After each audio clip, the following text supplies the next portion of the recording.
มาพี่น้องวันนี้มีของดีให้เบิ่งพี่น้องมีของดีให้เบิ่งมาแต่ละมือกับบริเห็นได้มีของดีมาให้เบิ่งมีลูกนกพี่น้องมีลูกนกมาเกิดอยู่ในโกนนี่เฮ้วันนี้ในเสาหัวนี่ว้ายดีใจว่าสันค่อยอนามัยจุดขี้เหงื่อนั่นมันนี่แหละจุดไปจุดมาหล่ะเห็นแม่เพิ่นแล่นออกจากโกนอันนี้ได้หนุกมาเลี้ยงแล้วพี่น้องเบิ่งน้ำกันเด้อพี่น้องเด้อรูดน้ำกันเด้อไผว่าหนุกหยังเด้อไผว่าหนุกหยังคอมเมนต์มาเลยเด้อพี่น้องเห็นบ่พี่น้องเห็นบ่ไปเห็นน่ะ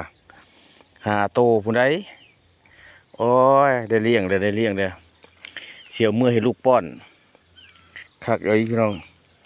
ไผว่าหนุกหยังเบิ่งน้ำกันดูนี่หาโตเด้อ้าปากไว้อยู่นะเพิ่นอยากเหงื่อบ่นะ